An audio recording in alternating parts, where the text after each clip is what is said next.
Mustaqillikning ilk kunlaridan boshlab yurtimizda jismoniy tarbiya va sportga, ayniqsa bolalar sportiga, o'sib kelayotgan yosh avlodni sog'lom turmush tarziga targ'ib qilish, ularni sportga qiziqtirish va ular orasidan yangi olimpiya zaxiralarini tanlab olishga alohida e'tibor qaratildi.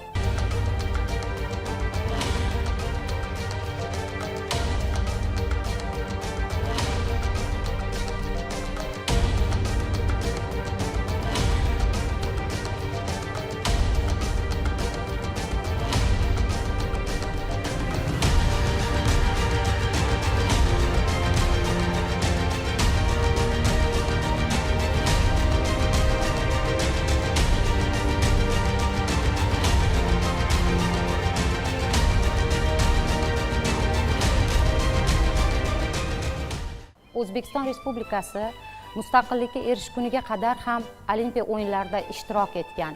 Lekin mustaqillikka erishganimizdan keyin 1994-yil Lillehammerda o'tkazilgan qishki Olimpiya o'yinlarida O'zbekiston Respublikasi ilk bor O'zbekiston nomidan ishtirok eta boshladi.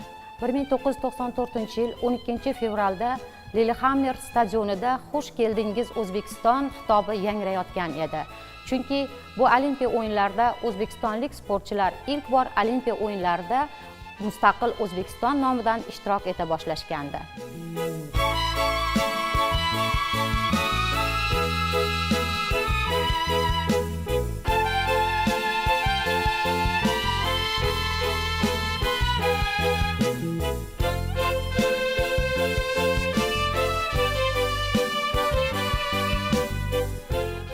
17-qishki Olimpiya o'yinlarini tomosha qilayotgan 150 dan ortiq mamlakatning 2 milliarddan oshiq tomoshabini bu yangrayotgan xitobni guvohi bo'ldilar va O'zbekistonni o'sha xarita orqali qidira boshladilar. Chunki ular bu davrga qadar O'zbekiston Respublikasini tanimas edilar. Ular Eronni, Afg'onistonni, Pokistonni topishdi, lekin O'zbekistonni ko'rib, bu mamlakatdan qishki Olimpiya o'yinlarida ishtirok etayotgan Lina Cheryazova, Larisa Udodovalarni ko'rib hayratga tushdilar. Mustaqil O'zbekiston nomidan ishtirok etayotgan o'zbekistonlik delegatsiyalar ichida freestaylchilarimiz Lina Cheryazova va Larisa Udodovalar shaxtam qadamlar otib, hilpirayotgan O'zbekiston bayrog'i ostida stadion bo'ylab yurib borardilar. Bir necha kundan keyin Juan Antonio Samaranch O'zbekiston bayrog'ini hilpiratib, madhiyamiz kuylayotgan davrda sportchimiz, oltin medal sohibi Lina Cheryazovaning bo'yniga shaxsan o'zi oltin medalni taqib qo'yar ekan, Osiyo davlatlari ichidan qishki Olimpiya o'yinlarida ishtirok etishning o'zi katta gap, lekin oltin medalni qo'lga kiritish bu mo'jizadir degan edi. Shundan so'ng O'zbekiston Respublikasiga boshqa davlatlarning rahbarlaridan, sport arboblaridan, taniqli sportchilardan tabriklar yog'ilgan. Shunda respublikamizning birinchi prezidenti Islom Karimov: "Men mustaqillikni e'lon qilganimda ham boshqa davlatlardan bu qadar ko'p tabriklar olmagan edim. Demak, mamlakatni sportchilik hech bir narsa mashhur qila olmas ekan" degan edilar.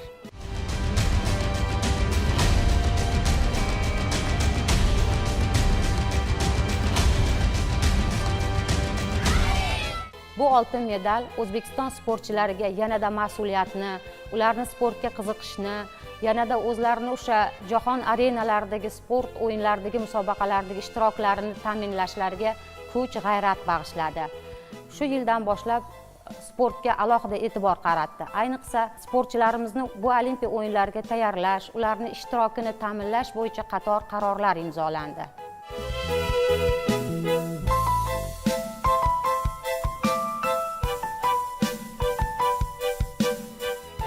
Birinchi bor qishki Olimpiya o'yinlarida sportchilarimiz shu mustaqil O'zbekiston nomidan ishtirok etishgan bo'lsa, bunda ham o'zbekistonlik sportchi, ayol sportchimiz mustaqil O'zbekistonga birinchi oltin medalni olib kirdi. Lina Cheryazova o'zi kichkinagina, jussasi kichkina ayol bo'lishiga qaramasdan, u butun dunyoni o'sha chang'ining freestyle turi bo'yicha sport musobaqalarida lol qoldirdi. Bu o'sha qishlar qattiq bo'ladigan mamlakatdan ishtirok etgan sportchilarni ortda qoldirib, oltin medalni qo'lga kiritish albatta bu mo'jiza edi. Sabablarga qaramasdan Lina Cheryazova o'sha O'zbekiston sporti tarixida O'zbekistonning sportchilari tarixida o'zini nomini muhrlab qo'ydi. Chunki O'zbekistonga birinchi oltin medalni olib kirgan sportchimiz ayol sportchimiz Lina Cheryazova bo'lib qoldi. Mana O'zbekiston Respublikasi mustaqilligining 30 yilligi arafasida turibmiz.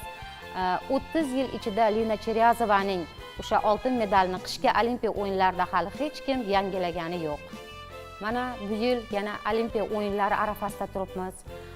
Shu kunlarda sportchilarimiz, Olimpiadada ishtirok etadigan sportchilarimiz, ularning murabbiylari barchani hayajon qamrab olgan.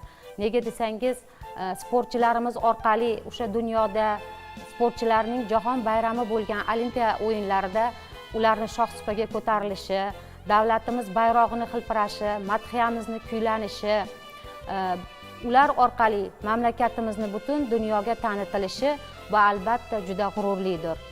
Sportchilarimizning kasblari juda ham mashaqqatli kasb. Ular zimmasida vatan sharafi turibdi.